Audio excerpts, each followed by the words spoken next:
Hello everyone, welcome back to chemistry point. Lecture शुरू करने से पहले जो स्टूडेंट्स नए हैं वो चैनल को सब्सक्राइब कर लें और वीडियो को लाइक और शेयर करना ना भूलें। सेकेंड में बेटा आपको लेक्चर जो है वो कंप्लीट देखना है। आप लेक्चर कंप्लीट देखोगे तो इसमें दिया हुआ अपने को मटेरियल वो समझ में आएगा। तो पहले आप उसको कंप्लीट समझें, उसके बाद में आप अपने नोट्स क्रिएट करें।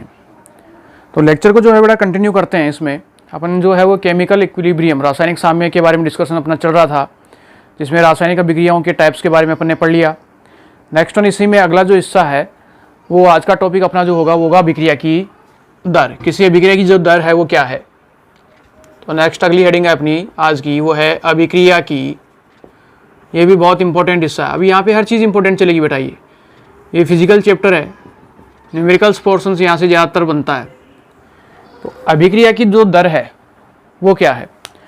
तो किसी भी रासायनिक जो अभिक्रिया की दर है वो अभिकारकों या उत्पादों की सांद्रता में परिवर्तन को प्रदर्शित करती है। तो इसको अगर मैं परिभाषित करूं कि अभिकारकों या उत्पादों की सांद्रता में परिवर्तन होता है वो किसके सापेक्ष, किस समय के सापेक्ष होता है, तो उसे अगर परिभाषित किया जाए तो इसको परिभाषित रूप में कैसे दिया जा सकता है, वो ये किसी रासायनिक अभिक्रिया की दर, किसी रासायनिक अभिक्रिया की दर अभिकारक या उत्पादों की सांद्रता, अभिकारक या उत्पादों की सांद्रता में, अभिकारकों या उत्पादों की सांद्रता में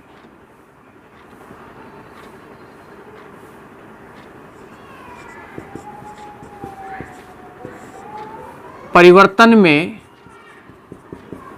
लगा समय। किसी रासायनिक अभिक्रिया की दर अभिकारकों या उत्पादों की सांद्रता में परिवर्तन में लगा समय, वो अभिक्रिया की दर को परिभाषित करता है, समझाता है। अब किस तरीके से इसे यूं ले सकता हूं मैं कि इकाई समय में, अगर इसको वास्तविक रूप से डेफिनेशन में परिभाषित किया जाए तो इकाई समय में अभिकारकों या उत्पादों की सांद्रता में जो परिवर्तन होता है, या शॉर्ट में कहूं इसे मैं, अभिकारकों या उत्पादों की सांद्रता में इकाई समय में होने वाला, इकाई समय में होने वाला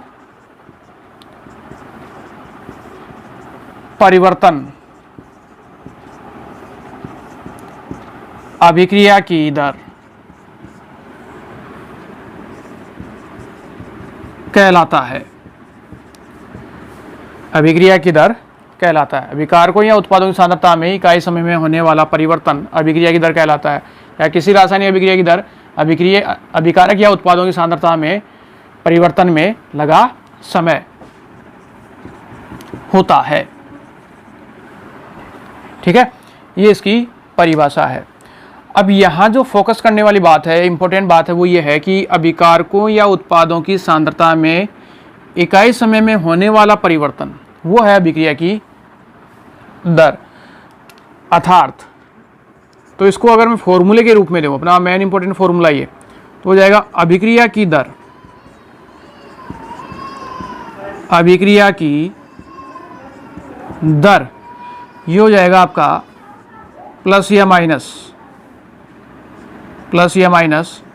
dC upon dt, dC upon dt।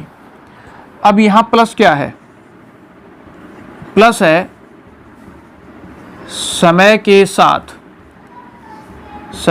साथ उत्पादों की सांद्रता में वृद्धि, और माइनस जो है वो है समय के साथ अभिकारकों की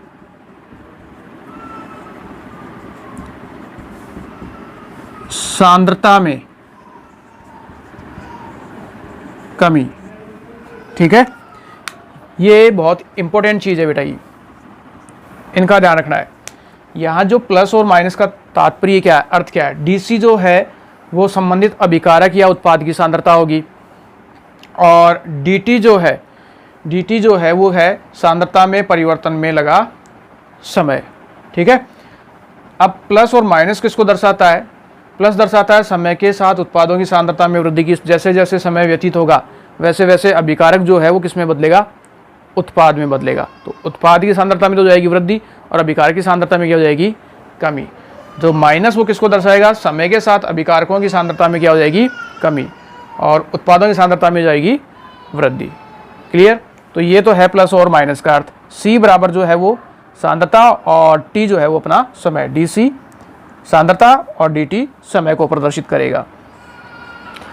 अब यहाँ सेकंड जो क्वेश्चन आता है वो थ्योरेटिकल में अपने ऑब्जेक्टिव में बात करें कि किसी भी रासायनिक अभिक्रिया की दर यानी सांद्रता प्लस और माइनस में हो सकती है, लेकिन कभी भी अभिक्रिया का जो वेग है वो ऋणात्मक नहीं होता है। सांद्रता धनात्मक या ऋणात्मक हो सकती है, लेकिन अभिक्रिया की दर जो है वो सदैव क्या होती है?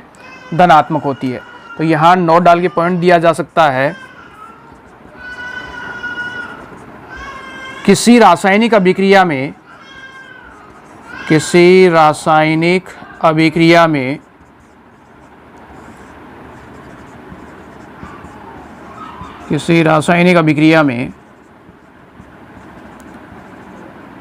सांद्रता में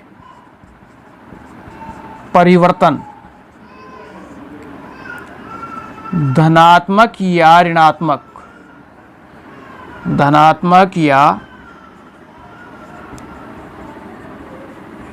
ऋणात्मक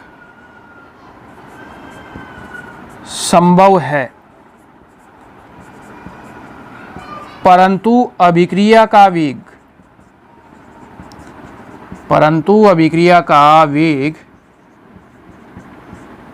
सदैव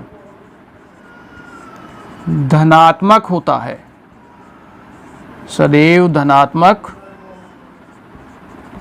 है। ये कथन ध्यान रखना, अभिक्रिया का वेग सदैव धनात्मक होता है। ये बहुत इंपॉर्टेंट पॉइंट है बेटा, एग्जाम के तौर पे देखा जाए, ऑब्जेक्टिव में भी क्वेश्चन काफ़ी पूछा जाता है। अपने जहन में ये चलता है प्लस और माइनस कि अभिक्रिया की दर के सामने लिखा हुआ है प्लस और माइनस, तो अभिक्रिया की दर प्लस में भी हो सकती है और माइनस में भी हो सकती है। ऐसा कभी नहीं है। अभिक्रिया की दर जो है हमेशा किस में होगी? सदैव धनात्मक होगी। लेकिन जो सांद्रता है वो धनात्मक भी हो सकती है और ऋणात्मक भी हो सकती है। तो इसका मेन सारा रोल इसका है। ये चीज़ आपको अच्छी तरह से क्लियर होनी चाहिए कि प्लस का अर्थ किस रूप में है, माइनस का अर्थ किस रूप में है, डीसी क्या है? सांद्रता है, और डीटी क्या है? सांद्रता के परिवर्तन में लगा समय। तो सांद्रता परिवर्तन में लगा समय डीटी, और डीसी सांद्रता परिवर्तन। ये हो गया अपना अभिक्रिया की दर का। और ये कथन आपको याद रखना है, ऑब्जेक्टिव क्वेश्चन आता है यहाँ, अभिक्रिया का वेग सदैव कैसा होता है? धनात्मक, माइनस में कभी नहीं हो सकता। क्लियर है? इसी में नेक्स्ट वन, इसको जो है वो एक पर्टिकुलर कथन के आधार पर मैं दूँ, जैसे एक एग्जाम्पल लेकर समझें इसको। जैसे उदाहरण के लिए है, एक अभिक्रिया ली मैंने, तो इक्वेशन अपने पास लिखी हुई है, ये एग्जाम्पल लें। एक सामान्य अभिक्रिया के लिए अभिक्रिया की दर, वो अभिक्रिया है मेरे पास Na प्लस Nb, इससे बनता है MC, M1C, M2D, N1 और N2। ये एक मेरे पास जो है वो सामान्य अभिक्रिया है, N1A, N2B, इससे बनता है M1C और M2D। डी। N1 ए के मौलों की संख्या, बी N2 लिखा हुआ है, N2 है बी के मौलों की संख्या, सी इसके मौलों की संख्या M1 और डी इसके मौलों की संख्या M2। इस अभिक्रिया के लिए अभिक्रिया की दर क्या होगी? तो अभिक्रिया की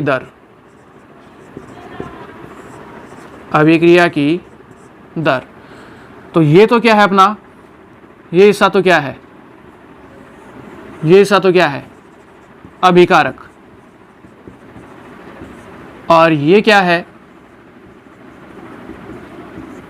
उत्पाद। तो जब ये अभिकारक है, ये उत्पाद है, तो अपने जहन में आ गया किसके साथ तो कौन सा चिन्ह काम में आएगा। तो इस फॉर्मूले के अनुसार तो अभिक्रिया की दर वो क्या होगी, तो सबसे पहले बात किसी आएगी अभिकारक की। तो अभिकारकों के साथ कौन सा चिन्ह काम में आता है, माइनस का।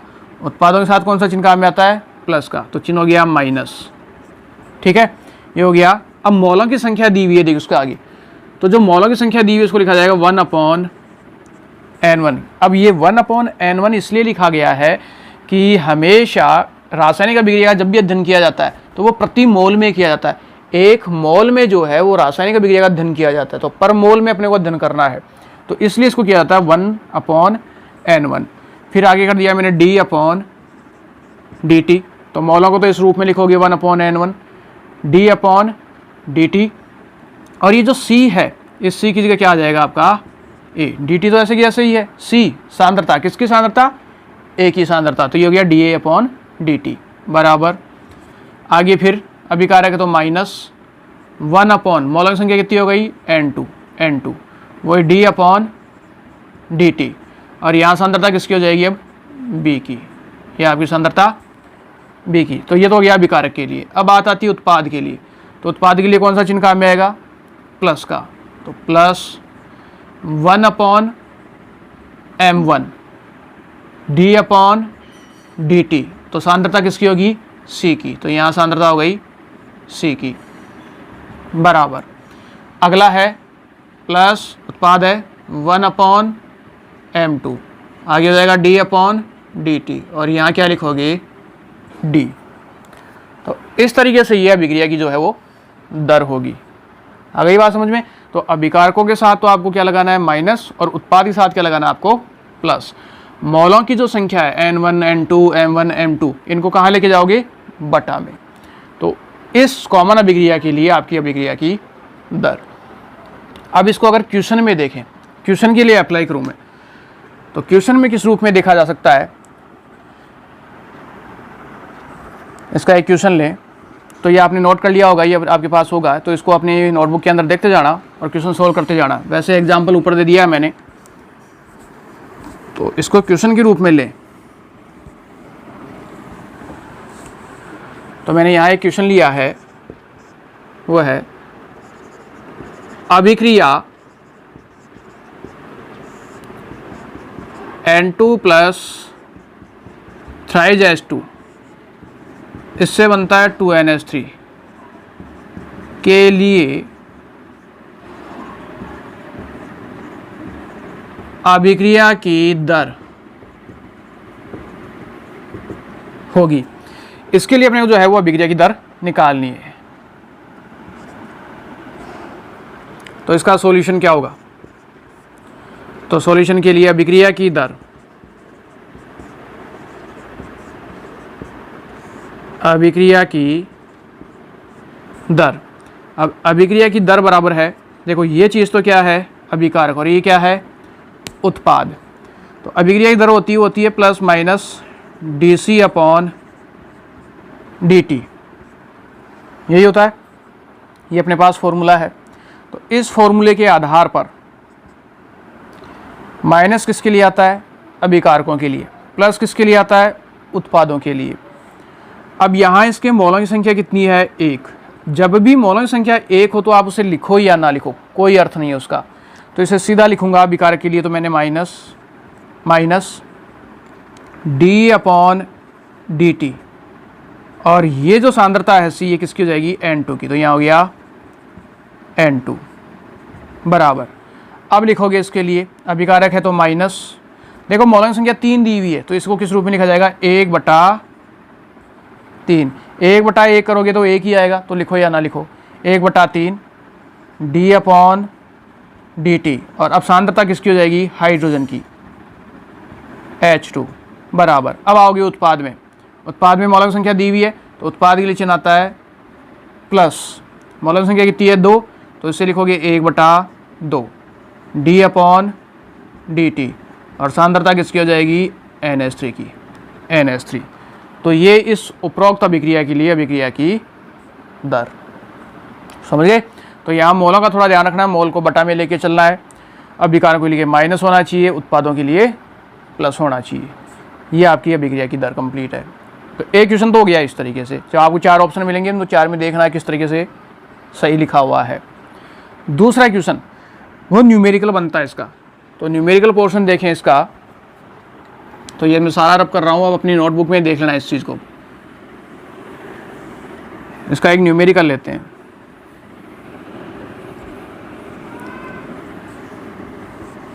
तो क्वेश्चन लिखो इसका, अभिक्रिया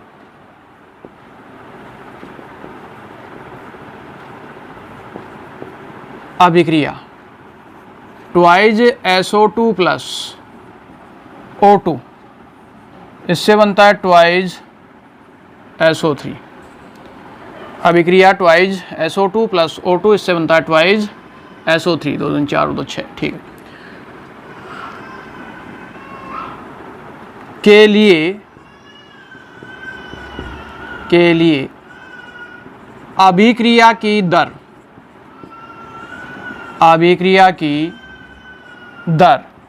2.5 गुना 10⁻⁻⁴ mall litre inverse second inverse है तो SO2 के विलुप्त होने की दर ज्ञात करो। अभिक्रिया ट्वाइज SO2 प्लस O2, इससे बनता है 2SO3। इस अभिक्रिया के लिए अभिक्रिया की दर कितनी है, 2.5 गुना 10⁻⁻⁴ मॉल -4 मॉल प्रति लीटर प्रति सेकंड है तो SO2 के विलुप्त होने की दर ज्ञात करो। तो सॉल्यूशन, तो सबसे पहला काम होता है अभिक्रिया की दर के बारे में। यहाँ शब्द लिखा हो ना अभिक्रिया की दर, तो अभिक्रिया की दर बराबर, तो इस अभिक्रिया के लिए पहले अभिक्रिया की दर लिखो, तो वो क्या होगा, माइनस, अभिकारकों की बात की जाए तो माइनस, मोल कितना है 2, तो -1/2 d/dt। और यहाँ क्या हो जाएगा SO2 बराबर, यहाँ मोल 1 है तो लिखो या ना लिखो, अभिकारक तो -d/dt। और किसके लिए, O2 के लिए। और ये क्या है, उत्पाद के लिए प्लस, मौलों की संख्या है 2, तो ये हो जाएगा 1/2 d/dt। और यहाँ हो गया SO3। ये इस अभिक्रिया के लिए अभिक्रिया की दर d/dt, अभिकारकों के लिए माइनस, उत्पाद के लिए प्लस। मोल दिया हुआ है तो 1/2, इसका 1 है तो लिखो या ना लिखो कोई अर्थ नहीं है, इसका 2 है तो फिर वापस 1/2। अब ये काम करने के बाद में अपने क्वेश्चन में आ जाओ। अब क्वेश्चन में देखो क्या क्या दिया हुआ, देखो क्वेश्चन के अंदर दिया हुआ अभिक्रिया की दर, यानी आपको ये चीज दी हुई है, अभिक्रिया की दर कितनी है, 2.5 गुना 10⁻⁴। अब अभिक्रिया की दर दी हुई है और किसके बारे में बात कर रहा है, SO2 के बारे में बात कर रहा है। तो इस पूरी समीकरण में से अपने पास क्वेश्चन में जो जो चीज़ है उसको अलग कर लो। तो क्वेश्चन में एक तो दिया अभिक्रिया की दर, तो नीचे लिखो अभिक्रिया की दर। अगर आप ये काम पहले कर लोगे तो गलत नहीं होगी कोई भी चीज़। बराबर किसकी बात कर रहा है, SO2 की, तो ये रहा मेरा SO2। SO2 क्या है, -1/2 d/dt। और यहाँ हो गया SO2। बस क्वेश्चन के अंदर इन दो की बात हो रही है। विलुप्त होने की दर, इसको कहा जाता है विलुप्त। विलुप्त का अर्थ होता है कमी, ठीक है। मान में क्या हो रही है, कमी। समय के साथ अभिकारकों की सांद्रता में कमी, जिसके सांद्रता में क्या होती है, वृद्धि। तो जिसके मान में कमी होती है उसको कहा जाता है विलुप्त होने की दर, और जिसकी सांद्रता में वृद्धि होती है उसको कहा जाता है बनने की दर, निर्माण की दर, वृद्धि की दर। ऐसे हिंदी शब्दों को काम में लिया जाता है। तो अभिक्रिया की दर वो कितनी दी हुई है, 2.5 गुना 10 की घात माइनस 4, और SO2 के विलुप्त होने की दर पूछ रहा है। तो इसको यूँ लिख सकते हो, अब आप इसको यूँ लिखा जा सकता है, अभिक्रिया की दर को हो गया 2.5 गुना 10 की घात माइनस 4, अभिक्रिया की दर तो ये हो गई, बराबर -1/2 d/dt SO2। अब आपको क्या करना है, ये माइनस का चिन्ह तो यहीं रखना है, ये माइनस तो यहीं रहेगा, क्योंकि माइनस का चिन्ह क्या बताता है, अभिकारकों की सांद्रता में कमी को। तो ये है अपना अभिकारक, तो इसकी सांद्रता में क्या होगी, कमी होगी, तो ये माइनस तो रहेगा यहीं इसी जगह। d/dt SO2 ये भी यहीं रहेगा। ये जो 2 है यहाँ नीचे, ये वज्र गुणा होगा किसके पास पहुँचेगा, यहाँ इसके साथ 2 ऊपर आ जाएगा इसके पास।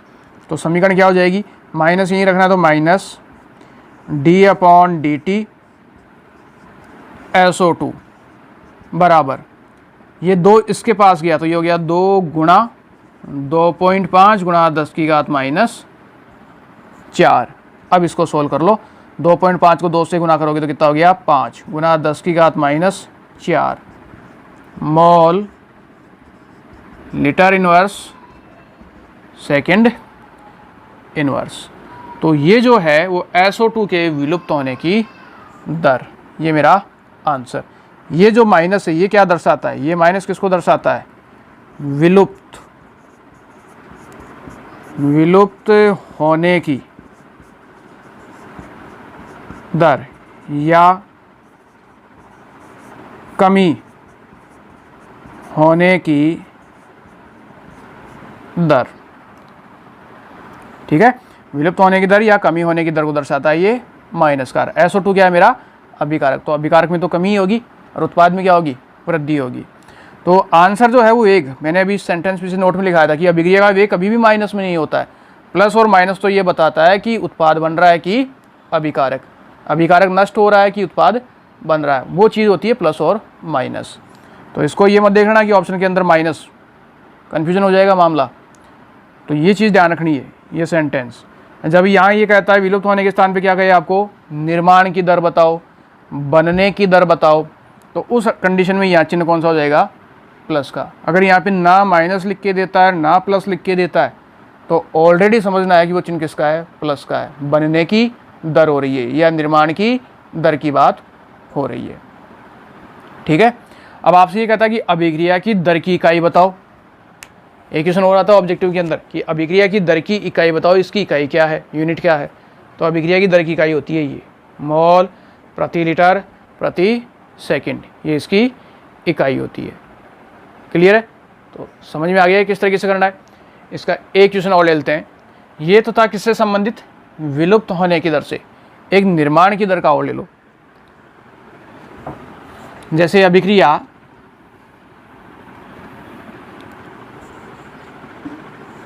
N2 plus H2 twice NH3 के लिए अभिक्रिया की दर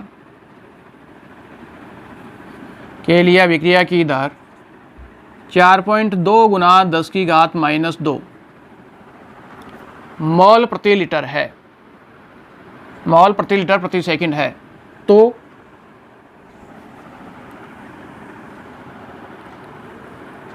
NH3, तो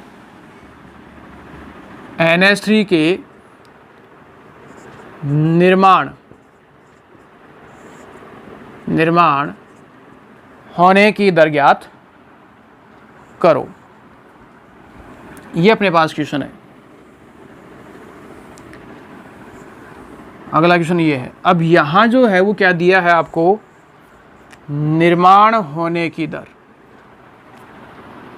तो सबसे पहला काम है अभिक्रिया की दर को लिखना, कॉमन काम। पहले क्या लिखोगे, अभिक्रिया की दर, सॉल्यूशन करने के लिए अभिक्रिया की दर। अब अभिक्रिया की दर क्या है, इसको देखकर अभिक्रिया की दर लिखो। तो अभिकारकों के लिए माइनस, तो माइनस 1 मोल है तो कोई अर्थ नहीं है, d/dt N2 बराबर, ये भी अभिकारक है तो माइनस, लेकिन मोल 3 है तो इसको कैसे लिखोगे, 1/3 d/dt H2।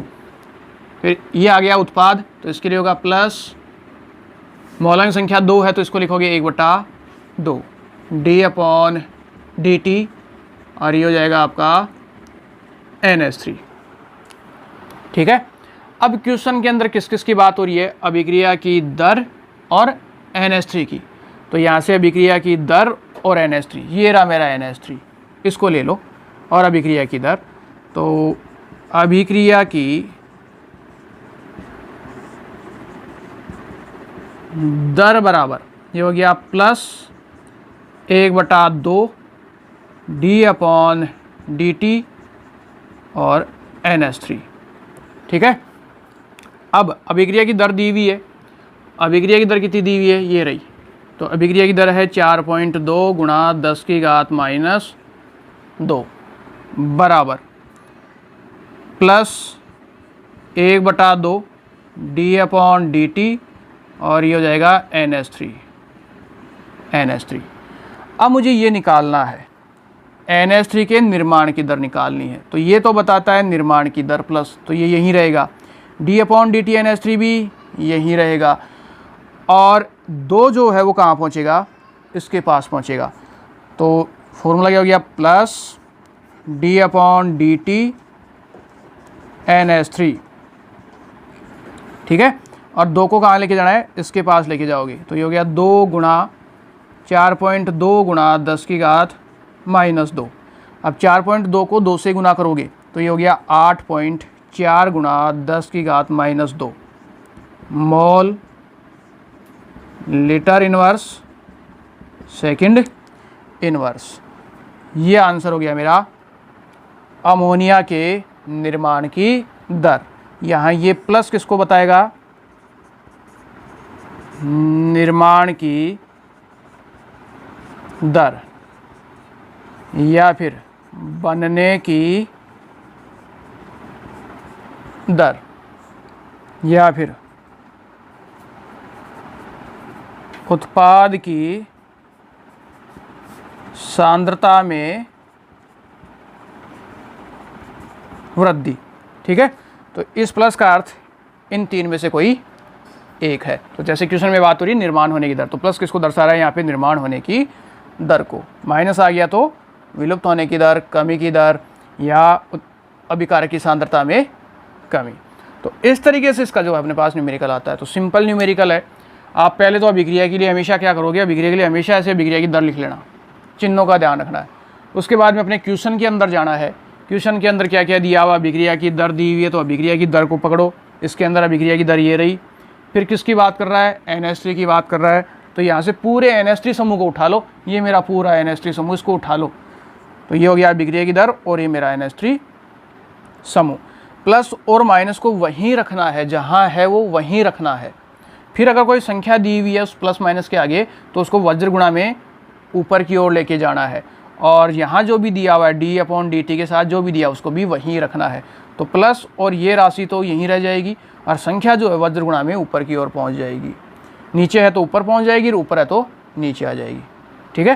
तो इस तरीके से ये आपका सॉल्यूशन, गुणा भाग का आपको ध्यान रखना है। और ये क्वेश्चन मैं कह रहा हूँ बारी बारी में कि इकाई ध्यान रखनी है कि अभिक्रिया की दर की इकाई क्या है, मोल, लीटर इनवर्स और सेकंड इनवर्स। ये भी बहुत इंपॉर्टेंट है ये चीज़। कभी कभार क्या होता है कि ये संख्याएं एक जैसी होती है, लेकिन इनके अंदर हेराफेरी होती है, आप इकाई को ध्यान से नहीं देखते हो। संख्याएं सब एक जैसी है, लेकिन इकाई उल्टी फुल्टी है, तो भी मामला गड़बड़ है। ये नहीं कि संख्या मैच कर ली, तो सब चीज़ें देखनी है, संख्या भी देखनी है और इकाई भी देखनी है।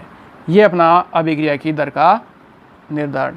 अब अभिक्रिया की दर के लिए इसमें थोड़ा डिटेल और है कि जैसे अभिक्रिया में जो दर है उसमें परिवर्तन, सांद्रता में परिवर्तन की दर का क्वेश्चन है, वो किस तरीके से होता है। तो अपन जो रासायनिक बल गतिकी पढ़ेंगे, केमिकल काइनेटिक्स पढ़ेंगे, वहाँ पे उस चीज़ को और इस चीज़ को मैं दोबारा पूरी रिवाइज करूँगा, ठीक है। या अगर आपको विलयता से संबंधित या अगर इस चीज़ को यहीं पढ़ना है तो मैं यहाँ भी पढ़ा दूंगा इन थोड़ा, लेकिन चलो यहाँ नेक्स्ट अगली वीडियो के अंदर अपन जो है इसी से रिलेटेड इसका जो है सांद्रता में परिवर्तन का क्वेश्चन कैसे आता है उस हिस्से को भी देख लेंगे। कुछ न्यूमेरिकल प्रैक्टिस आपको जो है वो अगले वीडियो के अंदर मैं और करवाऊँगा, तो आप पहले इस चीज़ को समझें, तब अगर आप इस चीज़ को पकड़ लेते हो, एक बार समझ लेते हो तो न्यूमेरिकल आपके लिए बहुत आसान हो जाएगा। अगर आप इसी में कन्फ्यूजन क्रिएट कर लेते हो तो फिर दिक्कत ही दिक्कत है, ठीक है। तो पहले आप इसको अच्छी तरह से रिवाइज कर लेना, फिर इसी से रिलेटेड जो न्यूमेरिकल पोर्शन है वो अगले वीडियो के अंदर मैं रखूँगा। इससे जुड़े हुए होंगे सांद्रता में परिवर्तन से और समय में परिवर्तन से रिलेटेड जो क्वेश्चन है उनको भी जो है मैं इसके अंदर शामिल करूँगा। तो नेक्स्ट अगले वीडियो के अंदर ये चीज़ें अपन कंसल्ट करेंगे।